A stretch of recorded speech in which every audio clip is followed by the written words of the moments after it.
하나님께서 시키는 대로 잘하면 좋은데 제가 저를 봐도 저도 잘 안 해요. 어젯밤에도 하나님께서 시키신 게 분명한데도 피곤하다는 이유로 잘 안 하고 그랬던 제 자신을 봅니다. 그래서 여러분들이나 저나 거기서 거기인 것 같아요. 그죠? 이 고개를 너무 크게 끄덕끄덕이시는데 예. 예. 저나 여러분들이나 하나님 보실 때는 똑같습니다.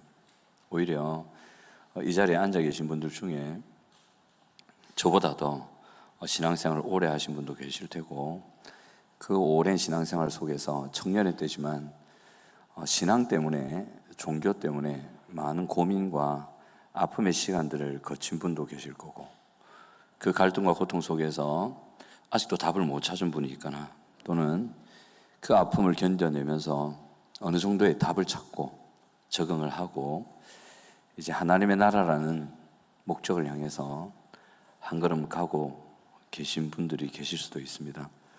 그런 부분에서 저보다 나은 분이 계실 수도 있어요. 저는 고3 때 예수를 믿었거든요. 그전에도 신앙생활은 했습니다. 불교를 믿었어요. 제가 불교 부산시 학생회 회장이었거든요. 그래가지고 지금 남포동 옆에 광복동 쪽에 가면, 좀 더 들어가면 거기 옛날에 유나백화점이라고 있었는데 모르시죠? 아실 리가 없지. 거기에 이름이 대각상가 있었는데 거기서 대스님들 앉혀놓고 설법을 했던 것이 저였거든요. 딱 한 번 했어요. 그때는 스포츠머리였어요. 저도 이렇게 딱 깎고, 스님들도 빡 깎고 앞에서 같이 이렇게 딱 한 번 해봤어요. 한번 시키대요, 회장이라고. 그때는 이제 불심 충만한 사람으로 있다가 불교에도 학생회가 있거든요. 거기 학생회 담당 스님도 계세요. 그래서 제가 그때 고등학생 때 그 스님이 저보고 뭐랬냐면, 용덕아, 네가 지금 이렇게 열심히 부처님을 섬기지만 혹시 아나 네가 예수 믿을지. 그 얘기를 스님이 했어요. 그래가지고 저는 그 당시에는 베드로의 마음이었죠. 다 부인할지라도 저는 그러지 않겠습니다. 그랬는데 고3 딱 되고 옆반 친구의 전도를 받고 그때부터 예수를 믿었어요. 근데 전도도 그냥 전도가 아니고 어떻게 저를 전도했냐면, 야자시간, 야간 자율학습 우리 때는 있었거든요. 저녁 먹고 이제 쉬는 타임에 먼 바다를 보면서 극히 감상을 하고 있는데, 그 친구가 옆에 오더만, 용덕아, 네 교회 안 가면 안 된다 이러는 거예요. 그게 전도예요. 교회 안 가면 안 된다. 여러분 교회 가시겠어요? 제가 불교 학생회 회장이 많이 아는데, 니는 교회 안 가면 안 된다. 꼭 교회 가야 된다 이러는 거예요. 이 얘가 미쳤나. 그러다가 좀 친한 친구였거든요.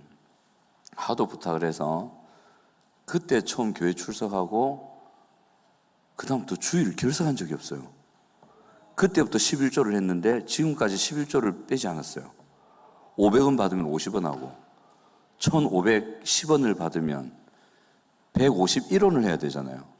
151원짜리가 없는 거예요. 그래서 160원을 넣고, 저도 왜 그랬는지 모르겠어요. 11조를 왜 했을까? 그때는 못 모르고 계속 했거든요. 지금까지 왔는데, 그러면 신앙생활이 이거 말하면 제 나이가 나오잖아. 한 보자, 몇 년이냐. 엄마, 32년째네. 대부분 30년 넘으시는가 봐요. 안 놀라시네. 그래가지고 30년밖에 안 됐어요. 이 자리에는 모태신앙 분들도 계시잖아요. 저보다 더 오래 하신 분도 계시고. 그래서 저보다 더 오래 하시고 저보다 성숙한 분들께는 오늘 설교가 도움이 되실지는 모르겠어요. 이미 고민하셨던 부분들이 있을 수도 있어서. 근데 저보다 약간 신앙의 연수가 어리시거나 고민하고 계신 분들에게는 이제 조금 일찍 신앙의 삶을 살았던 사람으로서 도움의 말씀을 좀 드리고 싶어가지고 제가 말씀을 준비를 했습니다. 근데 참 설교 준비는 잘 안 되더라고요. 본문은 미리 정해놨는데 막 이리 접근되고 저리 접근되고 왔다리 갔다리 되면서 접근이 막 잘 준비는 잘 안 됐어요. 안 됐는데 신기하게 마음이 편해요.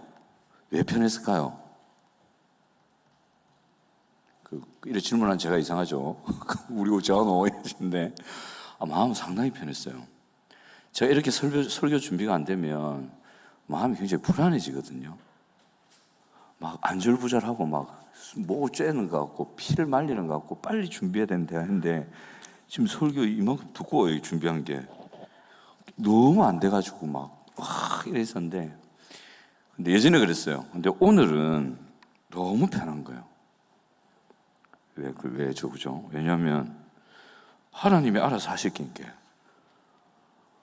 내가 설교 잘한다고 뭐 뭔가 잘 준비해가지고 했는데 하나님이 기름 안 부으면 그만이고, 설교 준비가 아무리 안 돼도 하나님이 기름 부으면 그걸로 된 거고, 안 됐는데 기름 안 부으면 할 수 없고 뭐 어쩌라고. 결국은 하나님이 기름 부어야 될 거예요. 이게 이제 용납이 되는 거예요. 제가 이게 인정이 되는 거예요. 그전에는 막 내가 잘해가지고 막 어쨌든 준비를 해가지고 뭐 1도 안 하는 책 몇 권 더 읽어가지고 막 고다 몇 개 집어넣고 막 이래가지고 막 잘 짜가지고 이렇게 하려고 했는데, 그게 가마보니 이제 제 능력으로 하려고 하나님 제쳐두고 그런 게 있대요. 그렇게 해서 하나님께 잘 보이고 싶고 하나님께 인정받는 인정욕들, 그 깊이로 좀 더 들어가면 하나님이 나를 사랑하신다는 그 사랑에 대한 불신, 또는 제가 자란 가정이 엄했거든요. 굉장히 엄했어요. 그러다 보니 하나님을 향한 따뜻한 마음보다는 하나님을 향한 두려움이, 그래서 하나님께 정죄받으면 안 된다는 깊은 마음이 있었나 봐요. 그게 요 사이에 좀 뒤집어지고 있거든요. 연습을 하고 있어요, 여러분. 하나님의 깊은 사랑이 확 경험되고 그런 건 아니야. 근데 생각으로 이제 들었으니까, 황도환 목사님이 그렇다고 하니까 하나님이 나 사랑하셔. 그래, 하나님이 책임지시겠지. 그건 알잖아요. 그걸 알고 머리로만 있으면 안 되니까 제 마음으로 받아들이고, 이걸 받아들였다면 나 이렇게 해 하면서 연습을 한 지가 조금 몇 달 됐어요. 계속 꾸준하게 좀 연습을 하니까 좀 되네요. 뭐가 인정되는 게 조금씩 되고. 근데 주변 사람들은 어색하대. 평소 안 하던 걸 하니까. 그러니까 예를 들면 이런 거 있잖아요. 그 공감의 대화 아시죠? 힘들어요 하시면 제가 힘드시군요. 얼마나 힘드세요? 그러세요. 그리고 오늘 내가 이런 거 했어. 그런 거 하셨어요. 재밌으시겠네요. 이게 저 진짜 안 됐거든요. 요즘 그 연습 많이 하거든요. 근데 사람들이 어색하대. 뭐 소울이 없다든가. 진짜 소울이 없어요. 저 진짜 소울 없이 하거든요. 뭔지 잘 몰라가지고. 근데 하라고 하셔가지고 연습을 하는데 제가 보이대요. 제 자신이 죄 말고 저는 그 나전다법도 알고 수용 공감 대화법도 알고 그 안지가 오래됐어요. 저는 그걸 잘하는 사람이라고 착각을 하고 있었어요. 저거 못한다는 거야. 이게 뭔 얘기인가 싶어가지고 아닌데 어째 잘하는데요. 그래. 아니다, 니 못한다 이러시는 거예요. 내가 못한다고 그럼 해보지 이러고 해보니까 제가 막상 그걸 했거든요. 하니까 이거 안 맞는 옷 입은 느낌 있잖아요. 굉장히 불편한 거. 내가 진짜 안 하고 있었구나. 그걸 교회 공동체를 통해 알게 된 거예요. 이 공동체가 아니었다면 내가 머리로만 알고 있었지 그걸 안함을 통해서 안에서 관계에서 겪는 고통을 못 벗어났을 거예요. 교회 공동체가 얼마나 고마운지. 또 하나는 제 마음에 분리불안이 있다는 걸 저는 몰랐어요. 그게 너무 심해가지고 심지어는 가족마저도 제한테 가까이 못 오게 하는, 제가 먼저 밀쳐내는 일들. 그 독불장군 아시죠? 독립군. 자기 스스로 모든 걸 해나가는 사람. 저는 그런 불도저였어요. 딱 제 스스로 뭐 내가 모든 걸 결정하고 내가 한다. 이게 분리된 고통 속에서 누구로부터도 도움을 받지 못하니까 이제 그 안에서 제가 익힌 어떤 습관이었죠. 그 누군가 깊은 교제를 못 나누는 게 또 분리될까봐 그거를 하나님이 깨닫게 하시대요. 그래가지고 요즘에는 제 아내가 너무 사랑스럽습니다. 진짜. 결혼하시기 전에 상담할 거 있으면 저 찾아오세요. 어떻게 하면 부부가 서로 아름답게 관계를 맺을 수 있는지 알려드릴게요. 안 믿으시네. 진짜라니까. 제 마음에 있는, 이거는 누구도 얘기를 안 해줬어요. 그냥 황 목사님이 한번 저한테 네 안에 많은 불안이 있다 한번 정해주셨거든요. 그게 잘 인식이 안 됐거든. 근데 요사이에 하나님께서 저를 뒤집어 엎으시면서 그것이 있다는 걸 보여주셨어요. 그래서 조금 컸어요. 조금. 내가 진짜 바닥이었구나. 남을 성장시킨다면서 나 자신은 바닥이었구나. 근데 요사이 들어서 조금 컸다는 느낌. 그게 얼마나 감사한지. 그래서 하나님이 계신 것과 교회 공동체가 있다는 것이 너무너무 감사합니다. 특별히 함께하는 교회. 함께하는 교회. 너무 감사합니다. 그래서 요즘 조금 행복해요. 인생이 행복해요. 저 태어나서 이런 거 처음 느껴봤거든요. 진짜. 태어나서, 이것이 가정이고, 이것이 부모와 자녀 간이 누리는 애정이고, 이것이 서로 나누는 대화구나. 제 인생에서 요즘 들어 조금씩 속으로 아이고 덜 떨어졌네 이렇게 생각하시면 안 됩니다. 그죠? 뭐 그럴 수도 있어요. 근데 그게 요즘 느껴져요. 그래서 오늘 설교 제목이 뭐였죠? 왜냐하면 그렇죠? 내 인생과 영적 성장 무슨 관계가 있나요? 관계 있어요. 관계 있거든요. 그래서 제 경험을 담아서 한번 조금 나눠보려고 나왔습니다. 우리 자신의 인생이라고 하면 학창시절, 어린 시절, 대학생활, 프레시맨, 그죠? 연애 시절, 결혼, 가정. 특별히 이 자리에는 결혼하신 분들이 거의 안 계시잖아요. 그러니까 뭐 부모님과의 관계, 그 안에서의 삶, 직장 생활. 여기서 우리가 이 구체적인 우리의 삶 모습에서 이런 질문을 던져볼 수가 있어요. 이 모든 삶의 부분에서 행복하십니까? 근데 이런 질문을 드리면 한편으로는 인생에는 행복만 있어야 되나? 고통은 없어져야 되나? 그건 아닙니다. 우리는 고통을 피할 수가 없습니다. 고통을 피하려는 자가 어리석은 자입니다. 인생에 고통이 없기를 바라는 사람은 어리석은 사람입니다. 인생은 절대 고통이 없을 수가 없습니다. 근데 그 고통이 있음에도 불구하고 행복할 수도 있거든요. 그죠? 이런 책을 쓴 학생도 있잖아요. 가난하지만 꿈마저 가난할 수는 없다. 그게 가난했잖아요. 근데 그 학생 서울대 들어갔잖아요. 그죠? 가난하다고 꼭 불행한 건 아니에요. 어떤 삶의 고통이 있다고 해서 꼭 불행한 건 아니에요. 그런 고통 속에서도 따뜻한 가족애와 공동체 안에서의 사랑, 행복을 충분히 누릴 수 있습니다. 참 인생이 희한해요. 어떻게 고통과 행복이 함께할까? 좀 희한하죠. 내 인생에서 행복해지고 싶고 문제나 갈등을 해결해서 화목해지고 싶고 자유롭고 싶고 깨어진 관계가 있다면 그 관계를 다시 회복하고 싶고 이런 바람들하고 오늘 제목에 있는 영적인 성장하고 무슨 관계가 있을까? 그죠? 이런 고민을 해보신 분도 계실 겁니다. 도대체 뭐 영적인 성장하고 기도하는 거하고 예배하는 거하고 말씀 보는 거하고 내 연애 관계하고 무슨 관계가 있노? 그죠? 영적인 성장이라는 것을 통해서 이런 구체적인 바람들이 이루어질 수 있을까? 이런 질문들을 한번 던져보죠. 이런 질문을 던져보면서 이렇게 접근하면 좋겠다 싶었는데 결국 답은 성경에서 찾아야 되니까 성경으로 한번 가볼게요.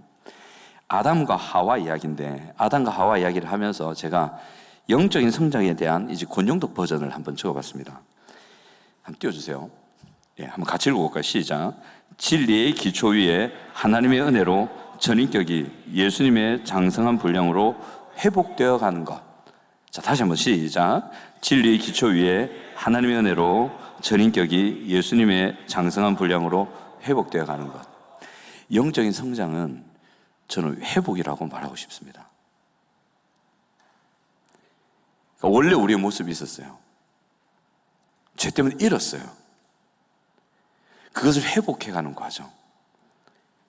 그것을 저는 영적인 성장이라고 하고 싶습니다. 여러분들에게 너무 아름다운 성품이 있는 거예요. 성경에 보면 이 자리에 있는 모든 분들에게 성경은 무엇이라고 얘기하냐면 신의 성품에 참여한 자다라고 단정을 짓고 있습니다. 자, 옆 사람 한번 보실래요? 한번 보세요. 눈을 보세요. 그 눈 안에 신의 성품이 느껴지십니까? 아멘 해야 되는데 아뇨 이런 분이 계시네요. 예. 근데 성경은 분명히 여러분들을 신의 성품에 참여한 자라고 다 단정지어 얘기합니다. 아담과 하와가 죄만 안 범했더라도 여러분들은 신의 성품을 가지고 계셨습니다. 근데 감사하게 지금 그걸 심어 놓으셨습니다. 믿으시기 바랍니다. 그거를 다듬어 찾아가시면 돼요. 그러니까 영적 성장이라고 하니까 뭘 팍팍팍 이래서 도달하려다 이래 생각하는데 저는 그것도 있지만 그것보다 우리의 모습을 이제 회복시켜 간다. 그 얼마나 감사해요. 할 수 있으니까. 그거로 말하고 싶습니다. 아담과 하와가 죄 짓기 전에 어땠냐면 하나님과 바른 관계 가운데 있었고요. 또 하나님과 바른 관계에 있으니까 하나님의 말씀과 그 하나님 안에 있을 때 어땠냐면 그 개인의 인격, 그 아담과 또는 그 하와 개인의 인격과 그들 서로가 서로를 대하는 방식이 참 성숙했고 아름다웠습니다. 아담이 하와한테 하는 말이 있잖아요. 하와우, 당신은 내 뼈 중에 뼈, 내 살 중에 살입니다. 그 고백을 하잖아요. 한번 서로 한번 해보실래요? 자, 서로 보면서 한번 남녀가 보면서 한번 해볼까요? 한번 연습해 봅시다. 이상한 게 아니고 나중에 할 거잖아요, 여러분. 그죠? 아이 싫으세요? 그러면 뭐 마음에 드시는 분하고 한번 당신은 내 뼈 중에 뼈, 내 살 중에 살입니다. 당신 없이는 제가 살 수가 없습니다. 시작. 당신은 내 목숨이야. 당신을 보지 않으니까 내 생명이 막 갉아먹히는 것 같아. 이런. 이거 아담과 하와가 그랬다니까요. 얼마나 성숙한 표현이고 시적인 표현이고 아름다운 표현이고 그 마음 사랑 가득한 표현입니까? 그 개인은 또 얼마나 성숙했고 그 관계성이 얼마나 아름다웠고 그죠? 그 부부관계가 얼마나 행복했을까요? 무엇보다 서로 사랑해서 지극한 행복과 기쁨을 하나님 관계에서 서로의 관계에서 누리고 있었어요. 사는 게 행복했어요. 밭을 갈면서 사자털 이제 골라주면서 악어 이 닦아주면서 비둘기 날아가면 내려와봐 이래서 쓰다듬어 주면서 나무 가꾸면서 그 일상의 모든 삶이 행복했어요. 특별히 관계가 행복했어요. 근데 죄가 들어온 후에 하나님과의 관계가 단절되면서 은혜라는 것이 딱 떨어지니까 더 이상 신뢰나 기쁨, 사랑이 아닌 두려움이 그 관계에 치고 들어와요. 먼저 하나님을 두려워했어요. 하나님을 보면 좋아야 되는데 그리고 하나님께 기대고 싶은 마음이 있어야 되는데 기대는 게 무서운 거야. 가까이 가기가 겁이 나는 거예요. 그건 떠나서 부부 사이는 어떻게 됐느냐? 서로를 향한 원망과 미움으로 차기 시작했습니다. 그 잘못을 아담이 하와한테 돌립니다. 내 뼈 중에 뼈 했던 그 여인에게 저 여자 때문에 그랬어요. 쉽게 표현하면 이런 거예요. 그 얘기는 하지 맙시다. 하여튼 뜨겁게 부인을 사랑했다가 돌변해가지고 저것 때문에 그래 된 거야. 이러면서 핍박하고 막 괴롭히는 그 일상의 부부관계가 그렇게 깨진 거예요. 자녀 문제도 생겼어요. 가인과 아벨 아시죠? 형이 동생을 돌로 쳐 죽이잖아요. 이런 일은 요즘도 없습니다. 얼마나 이 부부가 부모로서의 잘못된 양육 태도로 가인과 아벨을 키웠으면 이 가인과 아벨이 이래 됐을까요? 우리는 그냥 죄의 문제입니다라고 두리뭉실하게 얘기할 수는 없습니다. 분명히 아담과 하와가 잘못된 양육 태도로 가인과 아벨을 키웠어요. 형제가 깨어지는 참 분쟁과 불행이 시작된 일들이 있었습니다. 사회는 어떻게 됐습니까? 라멕이 그러죠. 막 자기 안에 열어두면서 막 전쟁을 일으켜서 사람 살인을 밥 먹듯이 하면서 사회 공동체를 공포와 약육강식, 고통으로 몰아넣습니다. 사회의 일상적인 공동체마저도 이런 고통으로 몰아넣는 일이 생깁니다. 여러분, 이게 요즘 우리가 사는 일상 아닙니까? 어제 그냥 지나가는 음식점에서 지나가는 뉴스로 들었던 내용을 네이버로 어젯밤에 잠시 봤는데 어느 집 원장이 빠떼로 비슷하게 몇 개월 안 된 영화를 세리 눌렀대요. 그 영화 질식사 했잖아요. 여러분, 이런 일이 너무 비일비재하잖아요. 창세 때나 지금이나 비슷하죠. 오히려 요즘이 더 조금은 나은 것 같아. 사람을 죽여도 돌로 쳐 죽이진 않아. 근데 이런 일들이, 이런 일상의 고통과 문제가 그때나 지금이나 동일하게 있었죠. 영적인 은혜가 끊어지고 영적인 성숙과 성장이 끊어져 버렸을 때. 그렇죠? 그런데 여기서 끝나면 이제 좀 불행하잖아요. 그 다음으로 가볼게요. 그 다음 보시면 그 이후에 몇천 년의 시간이 지나고 예수님이 오신 다음에 십자가의 은혜가 예수님을 통해서 성취된 다음에 어떤 일들이 일어나는가 보세요. 사도행전 19장 17절에서 20절 한번 띄워주실래요? 사도행전, 여러분 성경 있으시면 찾아보셔도 되고요. 사도행전 19장, 제 눈이 안 좋아가지고 저기 잘 안 보여요. 사도행전 19장 17절에서 20절 한 절씩 교도가입시다. 제가 먼저 읽을게요. 에베소에 사는 유대인과 헬라인들이 다 이 일을 알고 두려워하며 주 예수의 이름을 높이고 19장 18절 믿은 사람들이 시작. 또 마술을 행하던 많은 사람이 그 책을 모아가지고 와서 모든 사람 앞에서 불사르니 그 책값을 계산한 즉 은 5만이나 되더라. 예, 하나님과의 은혜, 하나님과의 관계가 십자가의 그 놀라운 희생으로 회복이 된 다음에 이 일이 있었어요. 마술을 그만하고 우상을 태웠어요. 이것 때문에 사도 바울이 잡혀가잖아요. 우상 태웠다고. 그 마을 주민들이 그들이 섬기던 그런 우상들, 아담이나 이런 걸 확 가져와서 마을 한 군데 확 태워버린 거예요. 몽땅이 그게 우리 일상하고 무슨 상관이에요? 여러분, 당시에 우상을 숭배했다는 것은 가정이 파괴됐단 말이에요. 사회가 제 기능을 발휘하지 못하고 있었단 말이에요.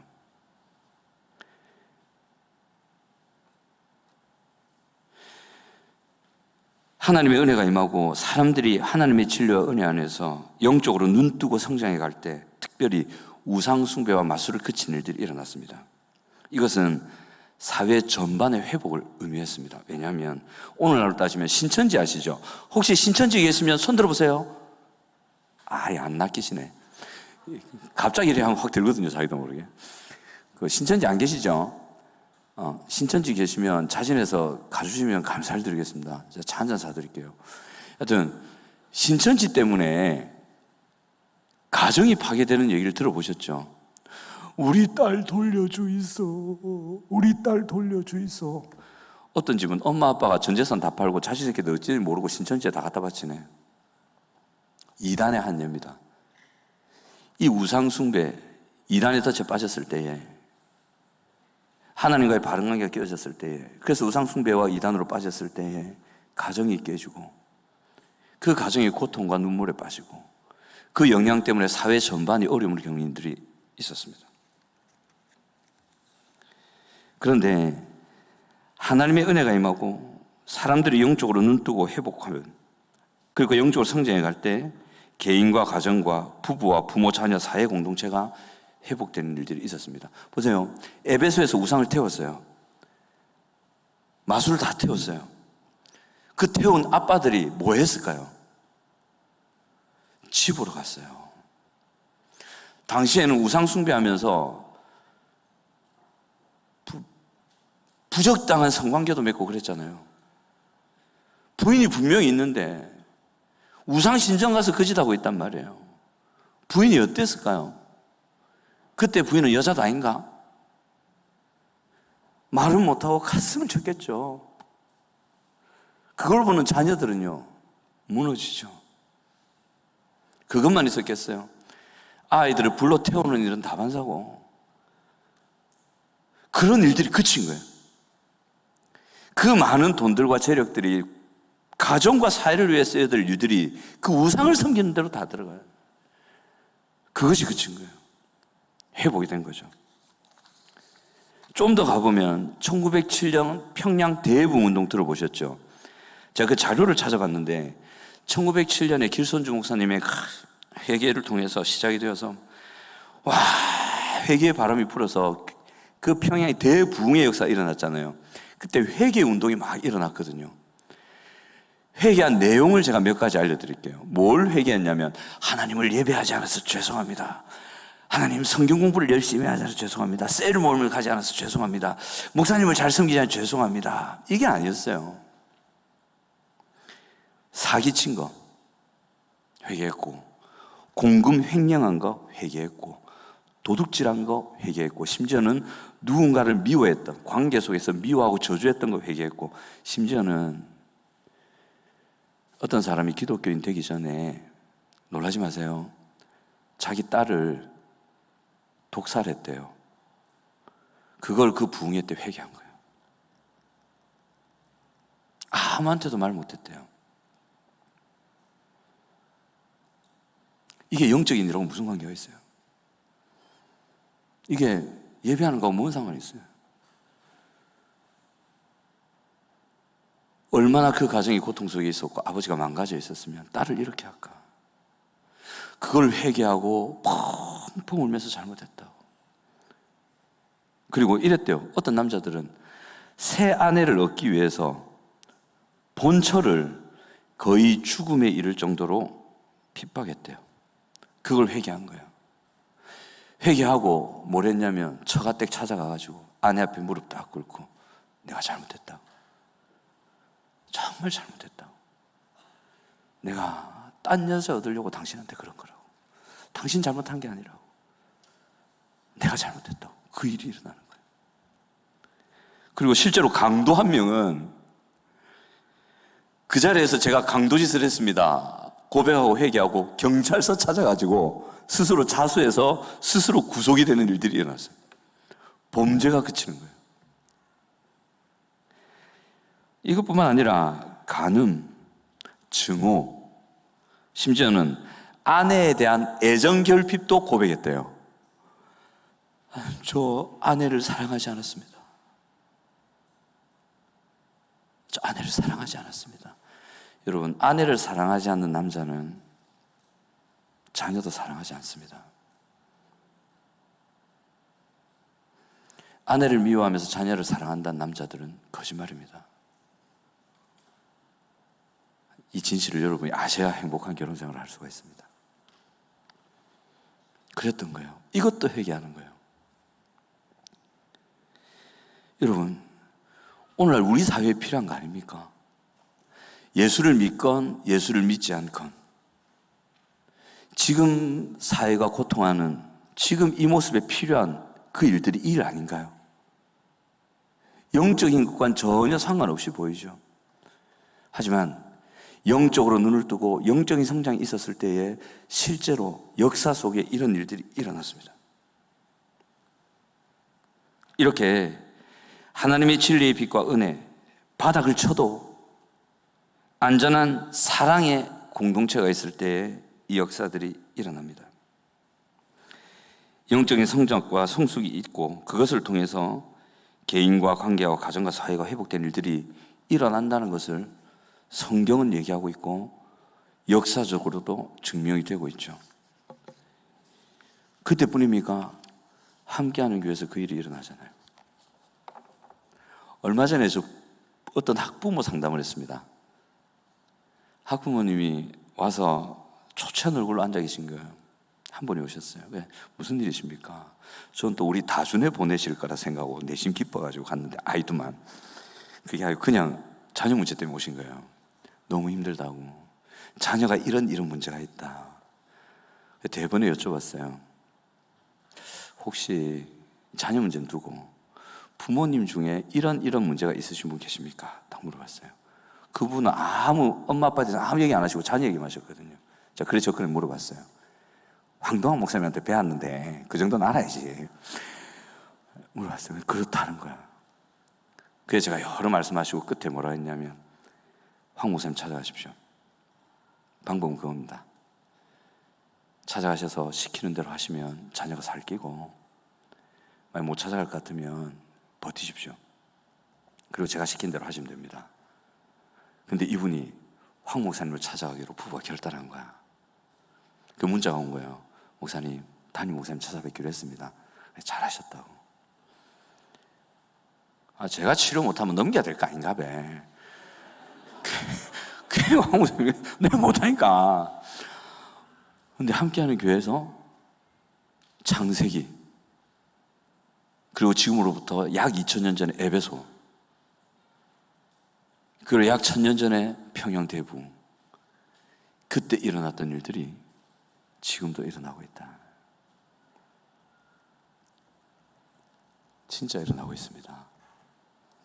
아내를 향한 애정 결핍도 치료되고 있습니다. 아십니까? 함께하는 교회에서 지금 그 일이 일어나고 있습니다. 그래서 제가 함께하고 있는 교회에 있는 게 좋아요. 죽돌이는 되지 않겠습니다. 제가 뭐 함께하는 교회가 좋다고 해갖고 여러분 별로 안 좋아하실 텐데, 그죠? 아무튼 왜 분위기 왜 이래? 이상하다. 농담을 한 건데 하여튼 일어나고 있어요. 이게 영적으로 눈 뜨는 것과 영적인 성장, 그리고 우리의 일상의 많은 고통과 갈등과 아픔의 문제들이 해결되는 것, 분명히 연관이 있다는 거죠. 그러면서 오늘 본문에서 쭉 얘기하는 것이 이제 본문으로 들어가는데 시간 얼마 없네요. 아이고야, 참. 시간은 제가 지키겠습니다. 아무 염려 마시고. 자, 시간 되면 딱 끝이겠습니다. 6장 1절을 보시면, 그러므로 우리가 그리스도의 도의 초보를 버리고, 자, 죽은 행실을 회개함, 하나님께 대한 신앙, 세례, 안수, 죽은 자의 부활, 영원한 심판에 관한 교훈의 틀을 다시 닦지 말고 완전한 대로 나가라. 이 말은 6장 1절부터 해서 2절에 쭉 나온 세례, 안수 이런 것들이 기초라는 말이에요. 근데 이 기초를 더 이상 닦지 마라 이거예요. 언제까지 기초만 닦고 있을래? 완전하게 성숙하고 성장한 자리로 가야 되지 않겠느냐, 그 말이거든요. 근데 이걸 거꾸로 생각하면 이거예요. 이 기초들을 두 번 다시 닦지 않아도 될 만큼 튼튼히 해둬라. 그러면 된다. 그러면 그 기초 위에 우리가 성장과 성숙의 열매를 맺을 수 있을 것이다. 그 말로도 볼 수가 있죠. 기초를 더 이상 닦지 말라는 거는 기초를 확실하게 하란 말이잖아요. 그죠?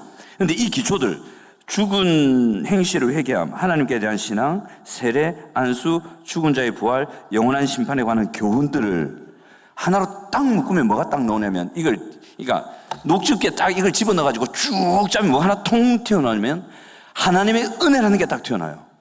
간략하게 넘어갈게요. 죽은 행실을 회개함, 이거는 옛 성품, 옛 사람, 옛 자아가 죽어지고 예수 그리스도 사람은 새 성품이 살아나는 거. 회개한다는 것은 우리의 생각과 행동이 바뀌어지는, 거기에 관한 교훈, 교리들을 더 이상 헷갈려 하지 말고 된다. 그리고 이것이 중요한 것이다. 그리고 이것이 가능하다. 죽은 행실을 고칠 수 있습니다. 아멘. 옛자 변화시킬 수 있습니다. 아멘. 내 성격과 내 성품과 내 삶에 어떤 문제가 있는 이거 문제라고 여기지는 하나님의 은혜로 고칠 수 있습니다. 아멘. 로마서 6장 14절에 죄가 너희를 주장하지 못하니 이는 너희가 법 아래 있지 않고 은혜 아래 있다. 로마서 8장 13절 너희가 육신대로 살면 반드시 죽을 것이로되 영으로서 몸의 행실을 지으면 살리니. 14절 무릇 하나님의 영으로 인도함을 받는 그들은 하나님의 아들이라 일컬음을 받는다. 영으로서 몸의 행실을 죽인다. 성령의 인도를 받는다. 자, 여쭤볼게요. 성령이 여러분들을 인도하고 계십니까? 손 놓고 계십니까? 요쪽만 들고 요쪽 안 들리네. 다시, 성령 하나님께서 여러분들을 인도하고 계십니까? 냅두고 계십니까? 믿으시기 바랍니다. 이 성령 하나님의 인도가 여러분들이 있기 때문에 저는 여러분들을 보면 기뻐요. 손보실 거거든. 기분 나쁘신가 본데. 이 손보신다는 것은 여러분들을 살리신단 말이에요. 하나님의 은혜 때문에 되는 거죠. 죽은 행실을 회개함도 하나님의 은혜 때문에 되는 거예요. 자, 그 다음 하나님께 대한 신앙이 나오는데, 이건 하나님을 신뢰하는 것을 말씀합니다. 그 정도로 하나님이 신뢰할 만한 분이시라는 거죠. 예를 들면 얼마나 신뢰하는 분이시냐면, 베드로 대하실 때 보면 딱 알아요. 베드로 정신 못 차리고 내가 낸대한 시절에 예수님 빤히 아시면서도 베드로를 위해서 기도해 주시죠. 그리고 베드로가 눈앞에서 욕을 하면서 배신할 때도 베드로를 향해서 따뜻한 눈빛을 보내시며 넘어지지 않도록 지켜주시죠. 그리고 예수님 다시 살아난 다음에 만나셨을 때도 베드로에게 다시 사명을 주시면서 끝까지 베드로를 버리지 않으시는, 신뢰할 만한 분. 우리의 상황이나 우리의 조건이나 우리의 여건에 상관없이 그분은 그 자리에 여전히 계시며 우리를 사랑하시고 우리의 기댈 피난처가 되시는, 신뢰할 만한 분. 특별한 사건도 있죠. 요한복음 18장 6절 9절을 보시면 사람들이 예수님 잡으러 와서 예수님 물어보신 거예요. 누구 찾냐? 이라니까 그 사람들이 두룩 넘어서 넘어져요. 권위를 보이셨죠? 그리고 다시 누구를 찾느냐 하니까 예수 찾는다. 예수 내다. 단 나는 잡아가되 이 사람들은 보내라. 안 보내면 가만 안 둔다. 이러니까 예수님만 잡아가잖아요. 왜 그런 일이 있었냐면 예수님이 그러기도 했어요. 아버지께서 내게 주신 자 중에 한 명도 잃지 않았습니다. 그래서 한 명도 안 잡혀간 거예요. 예수님만 잡혀간 거예요. 이렇게 하나님은 자기 사람을 지키겠다고 하시면 끝까지 지키십니다. 예수님이 여러분 지키시겠다 하셨잖아요. 여러분들을 잃어버리지 않겠다 하셨잖아요. 믿으십니까? 신뢰하십니까? 예수님은 절대 여러분들을 잃지 않으실 겁니다. 나의 행위와 나의 존재와 나의 상황과 나의 수준을 봤을 때 예수님이 나를 잃어버려도 할 말 없다는 수준에 가더라도 예수님이 그렇게 안 하겠다고 하셨기 때문에 그분을 신뢰하시기 바랍니다. 이것도 하나님의 은혜죠. 그죠? 그 다음 가면 세례가 있습니다. 세상의 소망이요. 이 세상을 살릴 교회의 한 몸임을 공증하는 단계가 세례거든요. 이 세례를 받는다는 것이 이 귀한 교회의 한 몸이 된다는 것이 얼마나 감사합니까? 하나님의 은혜입니다. 이 안수는 빨리 넘어갈게요. 안수에 대한 오해가 있었는데 손을 얹으면 성령이 간다. 아닙니다. 절대 아닙니다. 손 안 얹어도 성령은 알아서 행하십니다. 사람의 손 얹어서 기계적으로 뿅 들어가는 분이 성령이 아닙니다.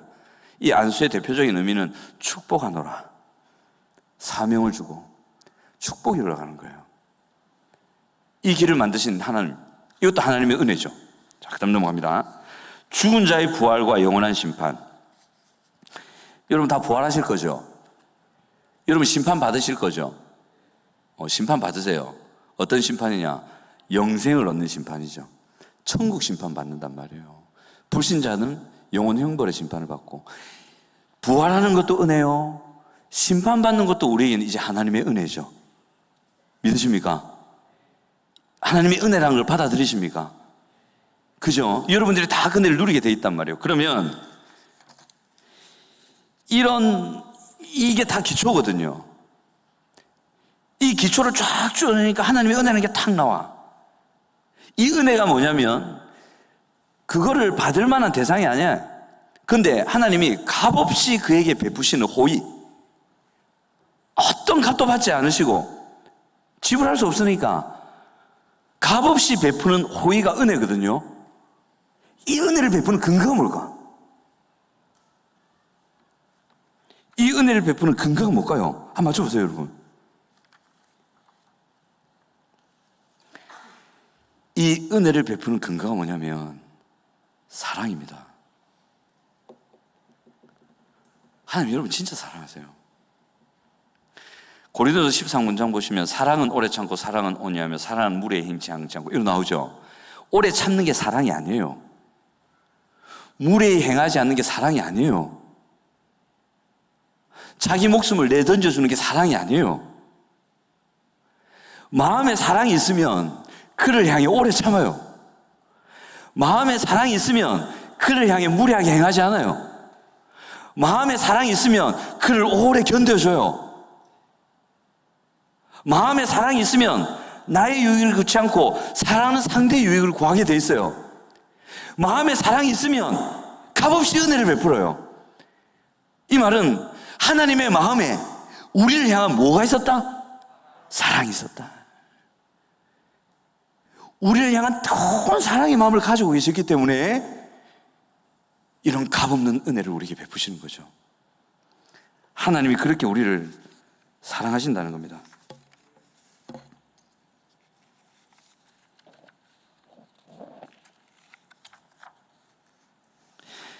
그러니까 두 번 다시 닥지 않아도 되는 터라고 할 때 이거는 뭐냐면 하나님이 나를 사랑하신다. 그리고 하나님이 우리를 사랑하신다. 이것을 튼튼히 하라 이 말이에요. 하나님이 우리에게 은혜를 베푸신다. 이거야말로 우리가 닦아야 될 기초고 흔들리지 말아야 될 기초고 이 기초 위에 여러분들이 영적으로 눈을 뜨시고 영적으로 성장하고 영적으로 성숙할 수 있습니다. 이 하나님의 사랑을 경험하시기 바랍니다. 이 하나님의 사랑을 확신하시기 바랍니다. 이 하나님의 사랑이 마음에 깊이 느껴지지 않아도 하나님이 나를 사랑하신다는 사실을 받아들이고 확신하고 그 하나님의 사랑을 받는 사람이라면 이런 자유함을 누릴 수 있어 라고 배워가면서 연습해 가시면 돼요. 내가 못 느낀다고 하나님이 나를 사랑하지 않으실까? 내가 그 하나님의 사랑을 지금 경험하지 못하고 해서 하나님 마음에 나를 향한 하나님의 사랑이 없을까요? 아니죠. 나의 상황과 상관없이 하나님은 뜨거운 마음으로 우리를 뭐 하고 계신다? 뭐 하고 계신다고요? 사랑하고 계십니다. 사랑이 중요합니다. 뒤에 아직도 한 5장 남아 있는데 요약을 할게요. 약속은 지켜야 하니까. 자, 요약하겠습니다. 뭐 다음 기회가 되면 잘하지 못하는 설교지만 요약해서 제가 말씀드리고 그러면 이 하나님의 사랑에 기초해서 그 은혜 속에서 든든하게 영적으로 성장하고 성숙하려면 크게 두 가지만 말씀드릴게요. 이거 하셔야 돼요. 이걸 하셔야 돼요. 뭐냐? 하나님 나 사랑하시잖아요. 그래서 하나님이 비추는 빛을 받아들이셔야 돼요. 우리 안에는 하나님을 잘못 아는 하나님을 향한 잘못된 상이 있거든요. 어둠이에요. 또는 우리 안에는 나 자신을 향한 부정적인 자아상이 있고 그것 때문에 생기는 어두운 생각과 삶의 모습들이 있어요. 그것이 있다라고 하나님이 설교 말씀을 통해 황 목사님을 통해 말씀하실 때 받아들이면 된다. 그 말 들을 때 정죄감 느끼거든요. 하나님이 정죄하십니까? 아닙니다. 사랑하셔서 그 어둠을 빛으로 비추셔서 빛되게 하시려고 비추시는 거예요. 예를 들면 황 목사님 여러분 죽이려고 막 야단치십니까? 그게 아니라니까. 그분들의 설교와 그분들의 말씀을 받아들일 때 인정하고 그럴 수도 있겠다라고 인정할 때 여러분들이 빛이 될 겁니다. 성숙할 겁니다. 어둠에서 벗어날 겁니다.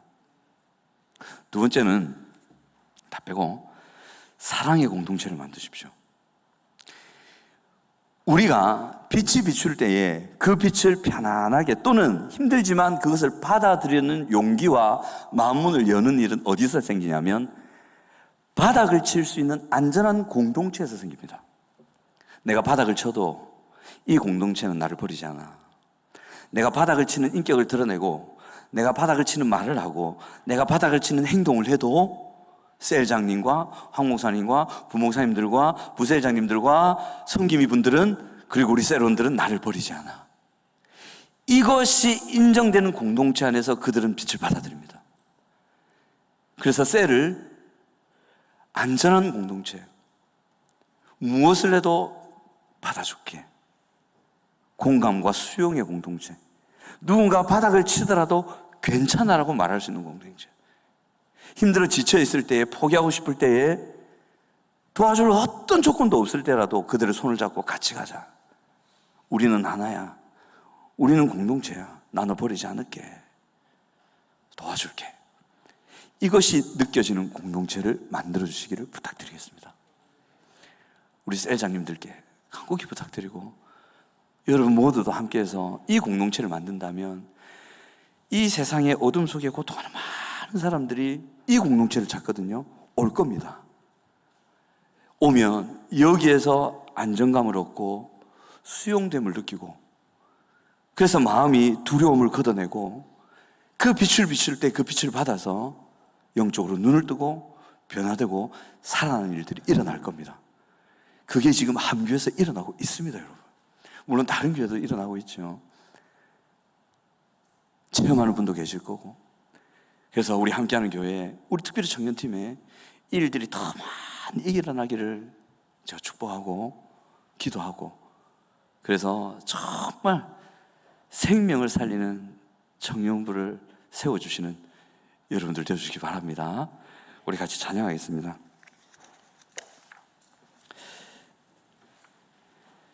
우리 오늘 두 곡만 찬양할 텐데 시간이 지나서요. 하나님 사랑 변치 않는다 하고 꽃들도 이 찬양하면서 우리 하나님 사랑 묵상합시다. 하나님의 사랑이 느껴지지 않아 힘든 분도 괜찮습니다. 하나님이 더 아파하십니다. 하나님의 사랑이 느껴지지 않아서 마음이 힘들어하는데도 하나님은 더 뜨겁게 사랑하시고 그를 더 안타까이 여기시며 변치 않는 사랑으로 우리와 함께 하십니다. 이 시간 우리 하나님 사랑 변치 않는다 우리 찬양합시다. 하나님 사랑 변치 않는다. 하나님 사랑, 하나님 사랑 변치 않는다. 세상 다 변하고 날 버린다 해도 하나님 사랑 변치 않는다. 하나님 사랑 변치 않는다. 하나님 사랑 변치 않는다. 하나님 사랑, 하나님 사랑 변치 않는다. 세상 다 변하고 날 버린다 해도 하나님 사랑 변치 않는다. 하나님 내 길 인도하신다. 하나님 내 길 인도하신다. 하나님, 하나님 내 길 인도하신다. 나의 가는 길 다 주님께 있으니 하나님 내 길 인도하신다. 하나님 내 길 인도하신다. 하나님 내 길 인도하신다. 하나님, 하나님 내 길 인도하신다. 나의 가는 길 다 주님께 있으니 하나님 내 길 인도하신다. 반드시 기도 응답하신다. 반드시 기도 응답하신다. 반드시 기도 응답하신다.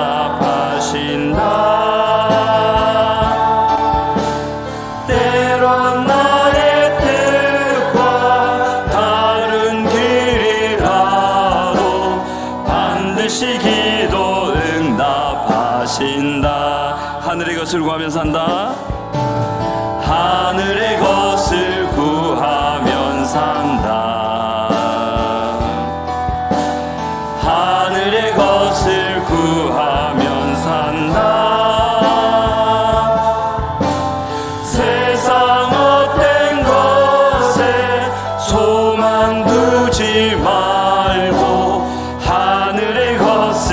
구하면 산다. 하늘의 것을 구하면 산다. 하늘의 것을 구하면 산다. 하늘의 것을 구하면 산다. 세상 헛된 것에 소망 두지 말고 하늘의 것을 구하. 우리 마지막으로 하나님 사랑 변치 않는다. 하나님 사랑 변치 않는다. 하나님 사랑 변치 않는다. 세상 다 변하고 날 버린다 해도 하나님 사랑 변치 않는다. 우리 시간에 한번 기도합시다. 기도하실 때 하나님, 사랑의 공동체를 이룰 수 있도록 도와주시옵소서. 특별히 우리 청년회를 통해 이 하나님의 사랑이 흘러가서 정죄감 속에, 자책감 속에, 그 어둠 속에 두려움이라는 옷을 꽁꽁 입고 움츠려 있는 영혼들이 사랑의 공동체를 이루는 우리 청년회를 통해서 그 두려움의 옷을 벗고 하나님의 빛을 받아들여서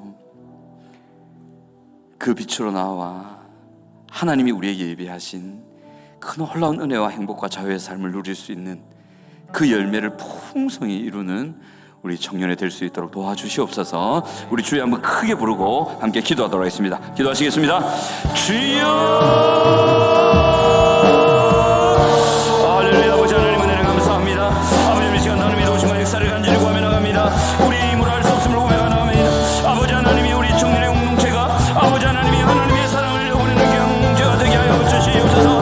안전한 공동체가 되게 하여 주시옵소서. 그래야 아버지 하나님의 정죄감과 어둠과 자책감과 그 두려움 속에 움츠려 있는 영혼들이 이곳에 나와 아버지 하나님이여 치유와 회복을 누리며 빛을 받아들여 아버지 하나님이 예비하신 그 은혜와 저의 행복과 치유와 그 회복의 삶을 누리는 열매를 풍성히 맺는 종일 있도록 도와주시옵소서. 아버지 하나님이 주신 하나님의 역사와 도우심을 간절히 구합니다. 이를 어찌 이룰지는 우리는 모르오나 아버지 하나님이여 청년을 인도하시고 아버지 하나님의 쓸장들을 인도하시고 모든 섬기는 분들을 하나님을 인도하여 주시어서 이 진리와 사랑의 공동체를 이루어갈 수 있도록 주여 역사하여 주시옵소서. 그래야 요즘에 또한 이 세상 살리는 귀한 일 되게 하여 주시옵소서.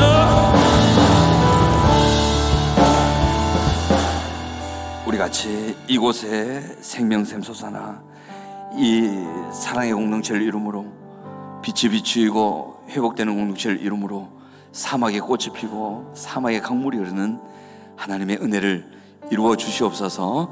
그 믿음을 가지고 확신을 가지고 우리 찬양합시다.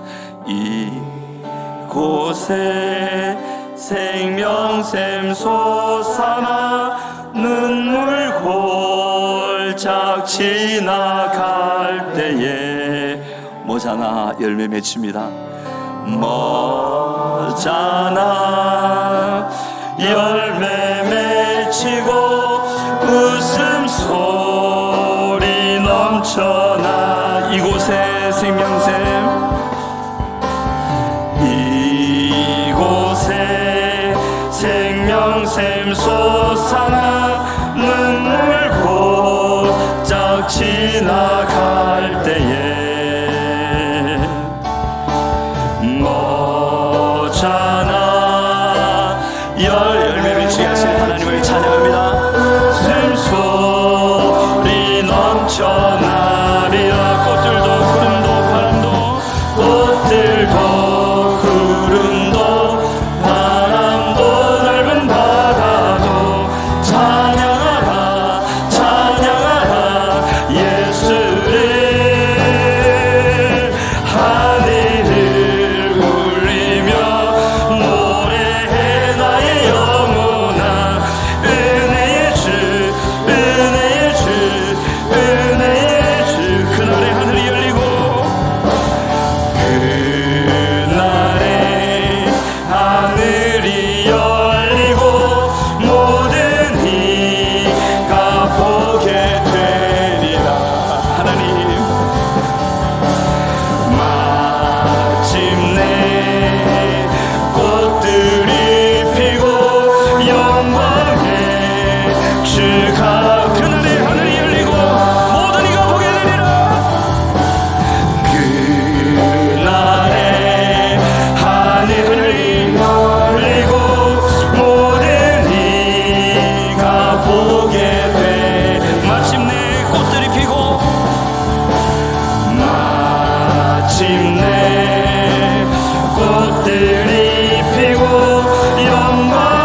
찬양하라 찬양하라 예수를 하늘을 울리며 노래해 나의 영혼아 은혜의 주 은혜의 주 은혜의 주. 우리 마지막으로 함께 기도하겠습니다. 하나님,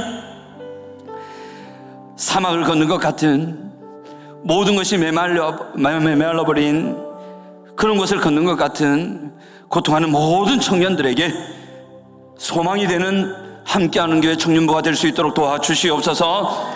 우리 청년부의 그 은혜를 허락하셔서 세상에 고통하는 수많은 청년들을 살리며 그들의 미래에 희망과 소망을 이루는 그 하나님의 은혜가 넘쳐나는 청년부 될 수 있도록 도와주시옵소서. 지금 이 시간 기억나는 영혼들, 아파하는 영혼들을 위해서도 함께 주여 한번 크게 부르고 간절히 기도하도록 하겠습니다. 기도하시겠습니다. 주여, 아버지 하나님 은혜를 감사합니다. 아버지 하나님, 하나님이 약속하신 은혜를 구합니다.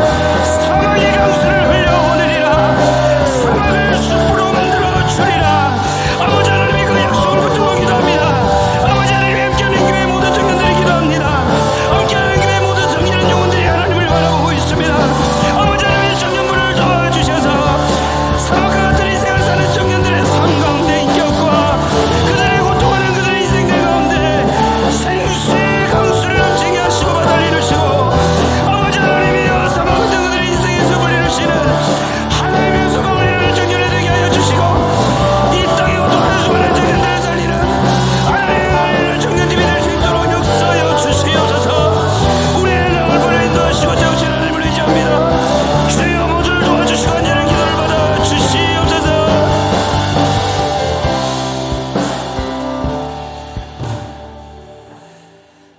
아버지 하나님 은혜를 감사합니다. 아버지, 우리를 사랑하심을 믿습니다. 지금도 나와 우리를 위해 일하고 계심을 믿습니다. 사막의 강수가 흐르게 하고 사막의 숲을 이루리라 하신 그 약속을 주신 하나님께서 그 약속을 이루실 줄 믿습니다. 지금까지 그 길로 우리를 인도하심도 믿습니다. 감사합니다. 하나님, 하나님, 이 자리에 있는 모든 청년들, 섬기는 모든 이들, 이 하나님의 은혜의 때를 누릴 수 있게 하여 주시옵소서. 이 하나님의 은혜의 통로가 되게 하여 주시옵소서. 하나님, 참으로 소중하고 귀한 피땀이 담긴 예물을 아버지 드립니다. 자녀들을 너무 사랑하시는 주님, 우리는 작은 것들이지만 우리를 사랑하셔서 이것을 너무 고귀하게 생각하시고 우리에게 갑절에 더 많은 것을 주고자 원하시는 아버지, 이렇게 드린 모든 손길 위에 드리고 싶었지만 드릴 수 없어 마음으로라도 하나님을 바라는 모든 영혼들에게 그 넘치는 하나님의 사랑을 부으시고 배의 갑절의 은혜를 부으셔서 하나님의 사랑을 전하는 귀한 삶을 살 수 있도록 도와주시옵소서. 드린 모든 재물이 하나님 나라를 위해 쓰이게 하여 주시옵소서. 지금은 우리 구주 예수 그리스도의 은혜와 하나님의 사랑과 성령님의 교통하심이 이 자리에 있는 모든 하나님의 백성들에게 지금부터 영원토록 함께 있을지어다.